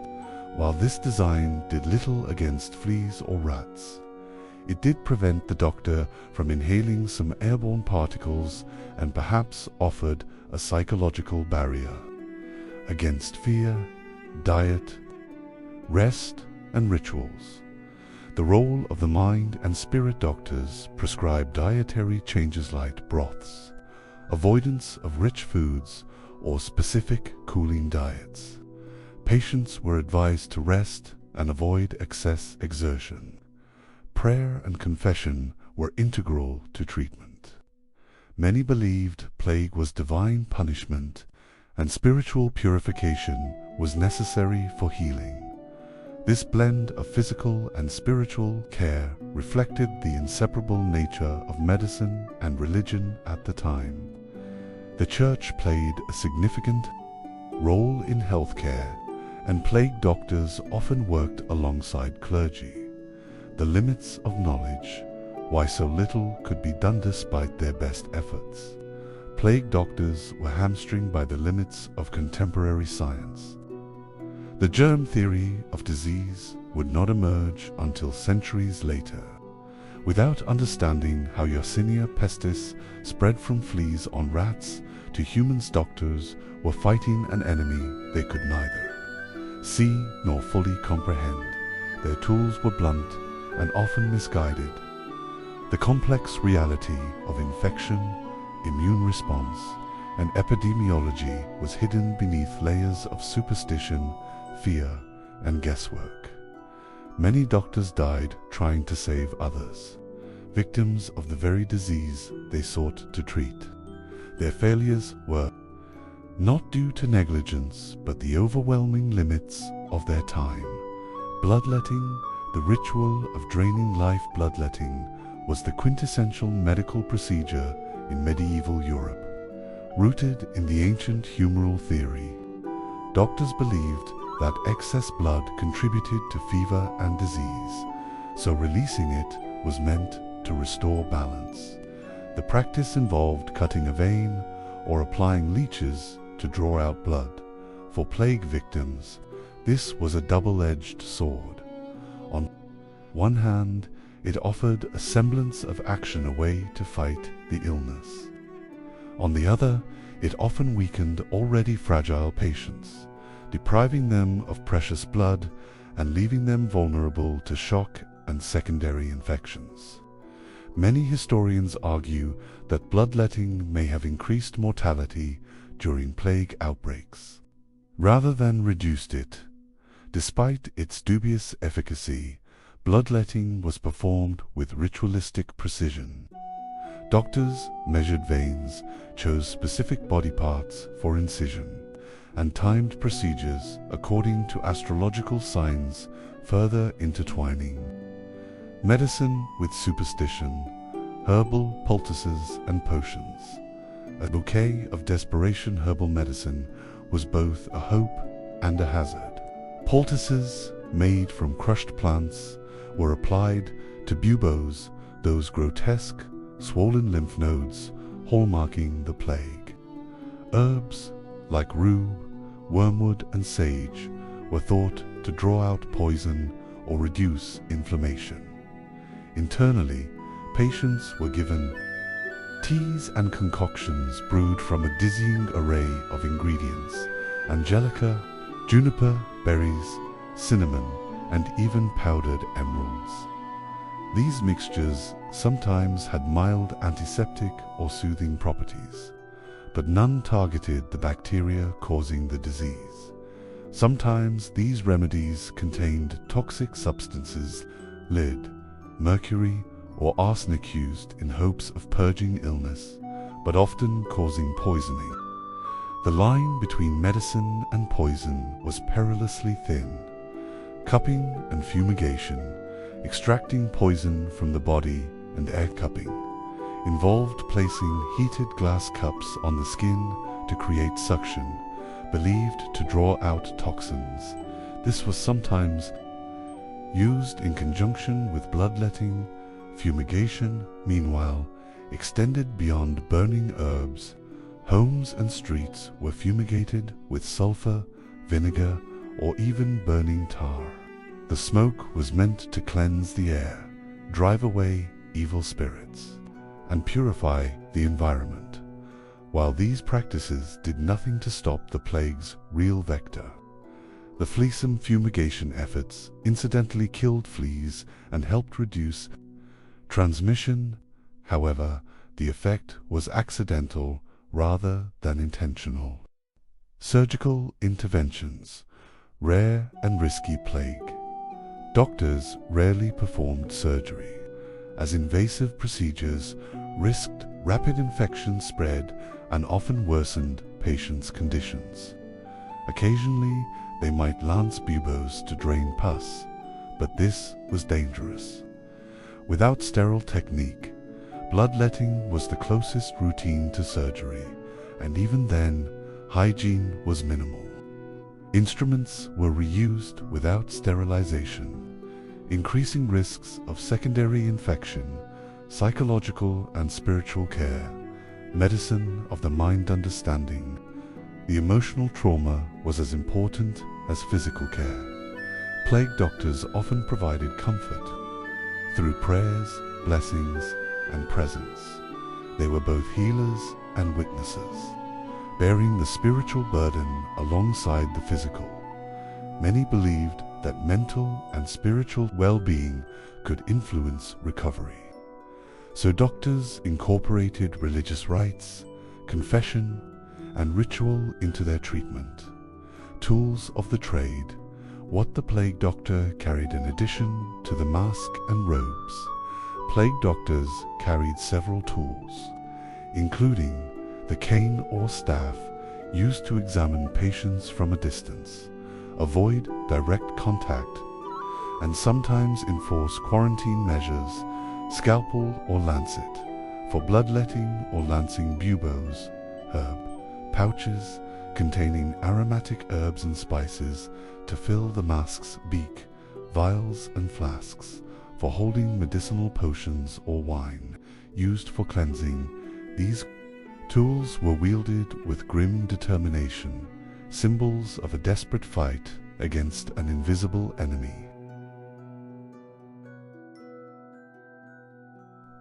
Chapter 7. Famous plague doctors and historical anecdotes. While many plague doctors remain anonymous, lost to the fog of centuries, some names and stories have survived, etched into history as symbols of both dedication and despair. These figures, real or mythologized, embody the complex reality of serving on the front lines of one of humanity's deadliest scourges. Nostradamus, the seer who dabbled in medicine. Perhaps the most famous plague doctor was Michel de Nostradambeta, known as Nostradamus. Before he gained notoriety as a prophet, Nostradamus trained as an apothecary and worked as a plague doctor in the mid-16th century. He employed some of the era's most advanced and peculiar methods, using rose pills, herbal mixtures, and quarantine practices. Nostradamus emphasized hygiene more than many of his contemporaries, advising people to wash and avoid crowds. Though his prophecies overshadow his medical work, his plague doctor role illustrates the tenuous line between science, superstition, and survival. Charles Delorme, the inventor of the iconic mask. Charles Delorme, chief physician to French kings in the early 17th century, is often credited with designing the iconic beaked plague doctor mask.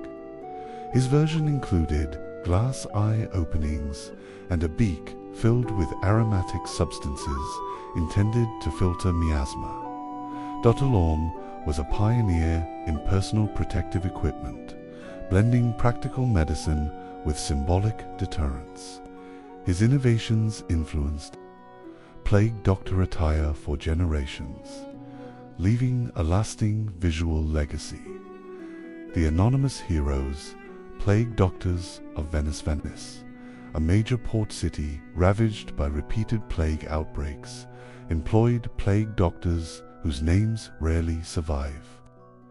These doctors worked under harrowing conditions, managing quarantines in island lazarettos, isolation hospitals, and inspecting ships to prevent disease spread.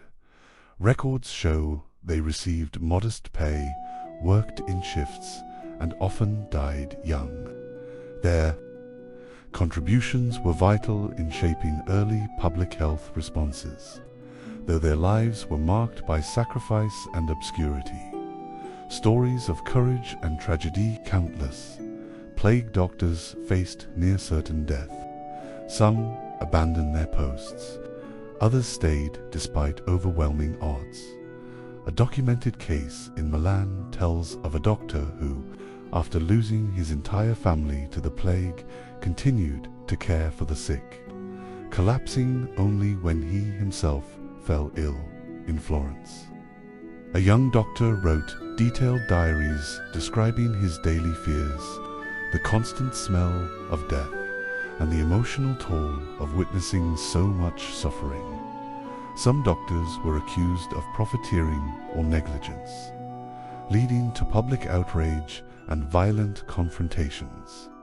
The plague doctor in folklore and myth over time, plague doctors became figures of fear and fascination. Their eerie costumes inspired stories of ghostly figures haunting dark alleys. In some cultures, they were seen as harbingers of death. In others, protectors battling invisible demons. These legends, while often exaggerated, reflect the profound impact plague doctors had on the collective imagination. The unsung heroes, everyday plague doctors in the shadows, wild figures like Nostradamus and Charles Delorme captured the historical spotlight. The vast majority of plague doctors were ordinary men, often poorly trained. Physicians or even apothecaries pressed into service by desperate city officials. These doctors lacked fame, resources, and sometimes even basic knowledge. Yet they faced the terrifying contagion head on. In many cities, plague doctors were hired seasonally, contracted for specific outbreaks. Their work was grueling and thankless. Visiting homes of the sick, documenting deaths, advising quarantines, and sometimes performing rudimentary treatments. Their names often appear only in city ledgers or contracts, lost to the larger narratives of history. These doctors often lived isolated from their families, consumed by the fear that any contact could bring death. Many succumbed to the plague themselves, their lives cut short in service to others. The diaries and letters, personal accounts of plague doctors, rare manuscripts, and letters give us glimpses into the psychological and physical toll plague doctors endured. A surviving diary from a 17th century Venetian plague doctor reveals sleepless nights haunted by the moans of the dying, a constant cloud of fear, and the bitterness of witnessing helplessness on a massive scale. He writes of his own doubts: I carry death with me wherever I go, a shadow no mask can hide, each house a tomb, each breath a gamble. Such writings humanize the plague doctor, stripping away the mask to reveal the vulnerable soul beneath. Controversies and scapegoating: not all plague doctors were heroes. Some exploited the panic and suffering for personal gain, charging exorbitant fees or abandoning patients to save themselves. Public distrust sometimes turned violent. There are records of plague doctors being attacked by mobs who saw them as agents of death or symbols of government failure. In some cases, plague doctors became scapegoats for outbreaks. When a city's death toll rose, accusations of incompetence or conspiracy followed. This stigma only deepened their isolation and fear. The mask as a symbol, fear, authority, and mystery. The plague doctor's mask transcended its practical purpose to become a powerful symbol. Its long, beaked visage struck terror into the hearts of townsfolk. Some believed seeing the mask was a death sentence. Artists and writers of the time used the figure of the plague doctor in allegories about death, fate, and human frailty. The mask's grotesque appearance became a motif in macabre art and literature, contributing to the enduring image of the plague doctor as both savior and spectre. Famous anecdote: the plague doctor and the Ketone popular story tells of a plague doctor who, upon visiting a household, noticed a cat hiding nearby. Believing animals to be carriers of miasma, he ordered the cat removed, unwittingly disturbing the rat population that spread the plague. The story, though likely apocryphal, illustrates the misunderstandings plague doctors had about disease, transmission, and their sometimes tragic consequences. The enduring legacy of plague doctors, though plague doctors largely vanished with the decline of the Black Death and advances in medical science, their image persists. From modern Halloween costumes to horror films, the plague doctor is a chilling reminder of humanity's darkest medical chapters. In museums, their masks and robes stand as relics of both fear and bravery, symbols of a desperate battle against an unseen enemy. Chapter 8: The Final Toll. What became of the plague doctors? The image of the plague doctor is indelibly etched into history, a symbol of desperate hope amid relentless death. But what happened to these men behind the masks once the worst of the plague subsided? Did they survive? Were they hailed as heroes, forgotten, or vilified? This chapter explores the often tragic, sometimes ignoble, and rarely heroic ends that befell many plague doctors, as well as the gradual disappearance of their role in medical history, a deadly profession with grim statistics by their very nature. Plague doctors were frontline soldiers in the fight against one of history's deadliest pandemics. The probability of their survival was grim. Many succumbed quickly, felled by the same disease they sought to treat. The protective gear-heavy robes, beaked masks, and gloves offered only limited defense, especially before the germ theory of disease and effective sanitation measures emerged. Cities kept records of plague doctor mortality, often revealing devastating losses. Entire groups of plague doctors sometimes perished during outbreaks, their deaths contributing to the severe shortages of medical personnel. The plague did not discriminate between patient and healer, economic realities, poverty, and obscurity. From being well-paid specialists, many plague doctors were hired temporarily, often poorly compensated, and lacked formal training. When plague waves passed, many found themselves out of work and out of favor, with little social safety net. Some returned to obscurity, unable to resume normal medical practice because their association with the plague made them social pariahs or suspected carriers. Others struggled with crippling physical and psychological after-effects from the disease or trauma they witnessed. In some cases, plague doctors were denied pensions or support, leaving them destitute in old age. Social stigma. and isolation. The very sight of a plague doctor was often associated with death and despair. For many communities, they were ominous figures linked to suffering rather than salvation.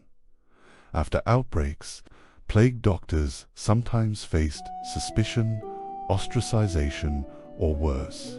Rumors circulated accusing them of hastening death or spreading disease. Intentionally fueled by fear and misunderstanding, their professional isolation extended into their personal lives. Families might abandon them. Neighbors avoided contact. The plague doctor's mask, once a protective shield, could become a symbol of exclusion.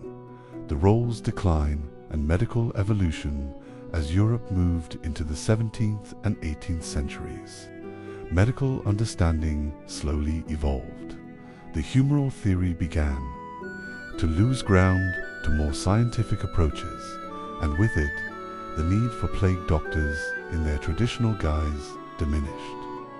Quarantine methods, improved public health policies, and sanitation campaigns gradually reduced plague outbreaks. Medical professionals specializing in infectious disease began to emerge with more sophisticated training and tools. The plague doctor, with his archaic costume and rudimentary treatments, became obsolete and anachronism in a changing world. From reality to legend, the plague doctor's legacy. Though their role vanished, the plague doctors lived on in cultural memory. Their distinctive masks became enduring symbols of plague and death, reappearing in art, literature, and popular culture centuries later. In some cases, descendants of plague doctors entered other medical fields, carrying forward fragments of knowledge and experience, but for most, their stories faded into the backdrop of history, overshadowed by the monumental scale of the Black Death itself. Reflections on a harrowing profession, the plague doctor's fate is a poignant reminder of the human cost borne by caregivers in pandemics then and now, facing overwhelming odds, minimal protection, and profound isolation. They embodied both the bravery and tragedy of medical history. Their story challenges us to appreciate the progress medicine has made, to honor those who risk everything in care of others, and to remember that behind every mask lies a person struggling against forces beyond their control. A deadly profession with grim statistics, for instance. During the devastating outbreak of the Great Plague of London in 1665 to 1666, plague doctors were overwhelmed by the sheer volume of patients and corpses. Records from the city's archives show that many doctors contracted the disease themselves. One famous example is Dr. George Bate, who served as a royal physician during the outbreak. Although he survived, countless others like him perished, leaving hospitals critically understaffed.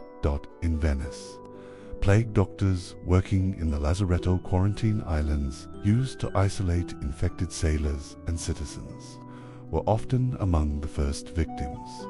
Diaries from the Lazaretto note the frequent turnover of plague doctors, many succumbing within weeks of their appointments. Economic realities, poverty and obscurity.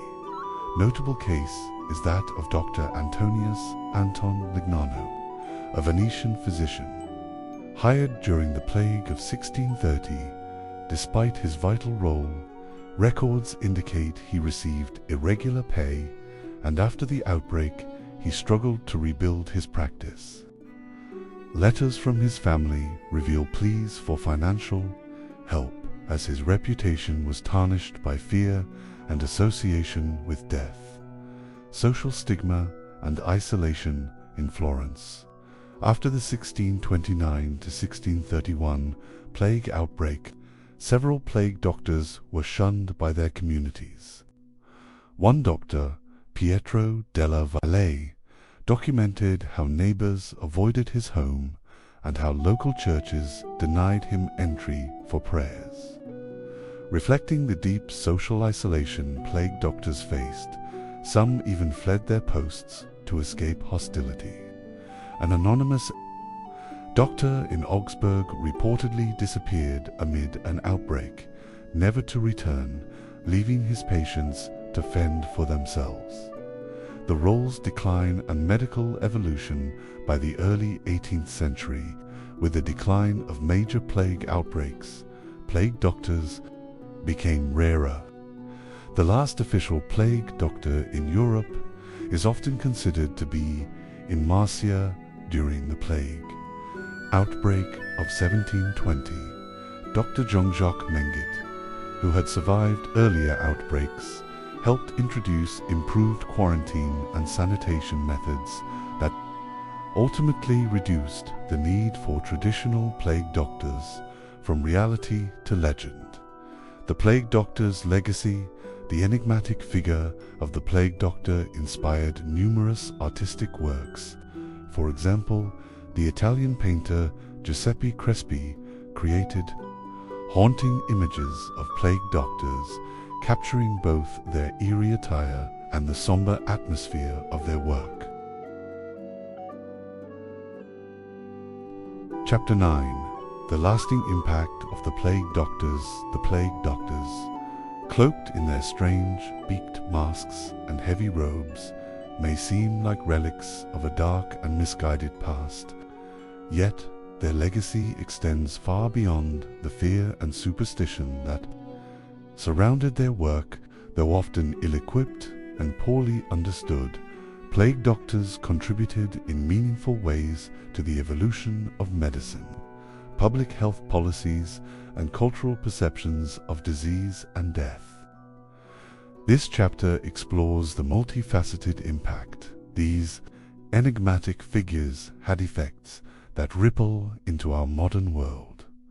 Early pioneers of protective equipment, the beaked mask, gloves, waxed robe, and cane together formed one of the earliest examples of personal protective equipment, PPE. Though designed based on miasma theory and often ineffective by modern standards, this gear demonstrated an intuitive understanding of contagion and the need for barrier protection. Their outfits inspired later medical and hazardous materials, protective suits providing a foundation for how humans could physically shield themselves in infectious environments. The concept of using masks and gowns to reduce transmission is a direct descendant of the plague. Doctors' attire, catalysts for quarantine and public health measures. Plague doctors often served as the eyes and ears of city officials, conducting inspections, recording deaths, and advising on quarantine practices. Their reports and observations helped lay groundwork for systematic public health responses. In Venice and other plague-ravaged cities, the presence of plague doctors was integral to the establishment of quarantines, isolation hospitals, lazarettos, and sanitation efforts. Their work marked an early form of epidemiological surveillance practice, essential to modern disease control, documenting disease. Early epidemiology, many plague doctors kept meticulous records of cases, symptoms, and outcomes. These data collections, although rudimentary, contributed to the early understanding of disease patterns and transmission dynamics. For example, some doctors noted seasonal trends, connections between overcrowding and outbreaks, and the progression of symptoms. While they lacked germ theory, these observations helped shift medicine from pure speculation toward empirical study, cultural and psychological impact. The plague doctor's haunting image has permeated art, literature, theater, and popular culture. For centuries, Their iconic mask has become a symbol of disease, death, and fear, featuring in everything from Renaissance paintings to modern films and video games. Psychologically, the figure embodies humanity's struggle with invisible threats and externalization of the anxieties and helplessness felt during pandemics. This cultural impact has shaped how societies confront epidemics, providing a symbol that is both cautionary and emblematic of resilience. Influence on medical professionalism and ethics. The plague doctors' commitments often risking their own lives established early notions of medical duty and care under crisis. Despite limitations and failures, their presence affirmed that medical practitioners had a social responsibility to confront disease, even at personal peril. This legacy echoes in the modern medical ethic of treating contagious patients and continuing care during outbreaks, a principle reaffirmed during contemporary crises like HIV/AIDS, SARS, and COVID-19. Lessons for modern pandemic response, modern public health strategies, and PPE protocols owe a conceptual debt to the experiences of plague doctors. Their trial and error efforts underscored the importance of protective barriers, patient isolation, and record-keeping, cornerstones of outbreak management today. Moreover, the psychological burdens plague doctors bore presage the mental health challenges faced by healthcare workers in current pandemics, highlighting the timeless human cost of battling widespread disease, a tribute to courage in the face of death. Ultimately, plague doctors symbolize humanity's resilience and determination in confronting death and suffering. Their flawed methods and tragic fates do not diminish the courage it took to don the mask and step into the streets. Filled with fear and contagion, their legacy is a reminder of both the progress medicine has achieved and the enduring challenges posed by infectious diseases. In remembering plague doctors, we honor the countless caregivers who continue to stand between us and the invisible threats of disease. Conclusion: the plague doctor, a masked testament to human struggle. The plague doctors, with their eerie masks and heavy robes, remain among history's most haunting figures. Their image conjures fear, mystery, and the grim reality of a world ravaged by disease. Yet, beyond the spectacle lies a story of resilience, dedication, and the complex interplay of fear and hope in humanity's darkest hours. They were not heroes in the traditional sense, often lacking the knowledge, tools, or support to truly combat the plague.